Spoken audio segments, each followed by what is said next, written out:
Some winter sports only engage people every 4 years at the Olympics, and that can be said for both the bobsled and the skeleton. I don't understand that, Tony. I mean, sledding's one of those childhood treats. You'd really think more people would enjoy the grown-up version. Sled in the track. Bobsled and Skeleton are run over the same course, which is nothing less than a mile-long refrigerator with a 107-meter vertical drop. The sleds attain speeds up to 80 miles an hour with G-forces maxing out over 5. The entire run is over in less than a minute. Even though they share the same course, the two sleds and the athletes who ride them couldn't be more different. First, skeleton. Okay, your basic skeleton sled, the bottom pod we call it, is made of fiberglass or Kevlar, and that's for flexibility.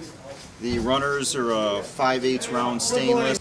You have a saddle which you lay into, and you lay down head first and go down the hill. Learning to fine-tune a sled, which can be as much as raising what we call the rock on a runner, which is this little bit here.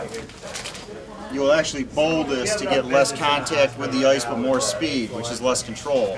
Nicole Picus Pace is on her last go-around in this Olympic year. Sled in the track. A veteran sledder and medal contender, she is determined to savor every moment of the journey. Okay, now you're looking for a chocolate sponsor. I am. Tell me about that. All my teammates know that I love chocolate. I'm eating a chocolate ice cream cone right now. But also I have chocolate in my sled. That's how much I love chocolate, because most athletes, they have to put weight plates in their sled, lead weight plates. And one time I was in Europe and I needed to put weight in my sled because it was a little bit light. And I didn't have any lead weights laying around, so I always have chocolate though. And so I looked over on my desk and I was like, I wonder how heavy these are. And so I looked at them and I'm like, all right, I need about 1.5 kilos of chocolate. So I ended up putting chocolate in my sled for my weight plates. And does that bring you luck? It does bring me luck. Makes you go faster? It does, and I eat it every so often, so then I have to replace it. So it's good for you.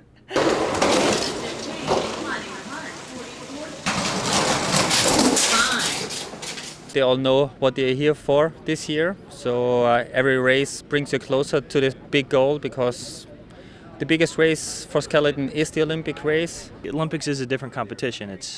Everybody shows up to Olympics games every 4 years with their game face. It's why we do this. It's a 4-year build-up, and World Championships are World Championships, but the Olympic Games are kind of a World Championships plus. At the start, the athletes focus their mind and bodies and try to calm their nerves for an intense minute of high-speed sliding. It begins with a sprint over the ice. An explosive start is critical in a sport where success is measured in what seems like nanoseconds. Now, how do you steer the sled? Either shoulder, head steers, or knee steers. By pressing on your knees or pressing on your shoulders. That'll tweak the sled a little bit to help it steer with the pressure point. Only few seconds separates the winner from last place. It takes years of dedication to shave tenths of a second off your times. John Daly has been at it for only 6 years. He's one of the talented young bloods on the American team, looking for a breakout season and a trip to the podium in Vancouver. Sled in the track. Olympic year is a different game, and even the race is a different kind of animal. What do you think your big competition is? USA. Okay, well, how is that? You're working, you're competing against your teammates. How does that work for you? It works for you and against you. We definitely push each other out here, but it also is hurting me because they're two of the best sliders in the world also. Bobsled is an altogether different creature. Even though it's run on the same course, the sled is the size of a sports car and nearly as complicated. Racing one is a team sport, with competition in 2- and 4-man teams.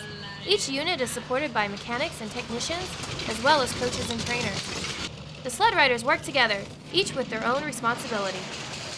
I didn't make the 2006 games as a brakeman, so our coaches and I decided that it'd be better for me to start driving.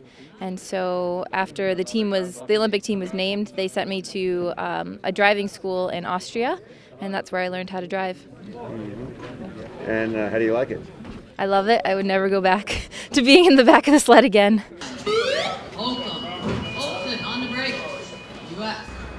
I'm looking at all these guys around here. They're really big. All these athletes are very developed.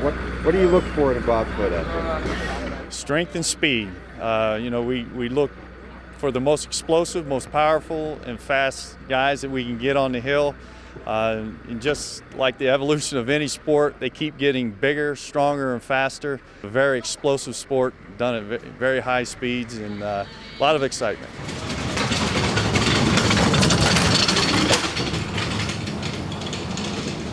After ending a 50-year drought of bringing home the world title, Steve Holcomb and his team are favorites coming into this World Cup season. World Cup contests in an Olympic year determine the seeding at the big party. Lake Placid was the second stop on the tour this season, and the American men lit up the podium, taking gold and silver in both the 2- and 4-man competition. We got 1,387 pounds crew and sled going down the hill, so it breaks the ice up a bit and starts to slow it down. So those teams are rewarded from great World Cup results in early ice. We're looking to be very competitive there and hopefully dominate the podium. Sharing honors with Holcomb was newcomer John Napier, who never finished better than 10th before winning the 2-man and finishing behind Holcomb in a 4-man. I want to do good. I want a podium. I want a medal. I want to be able to bring home some glory for my country.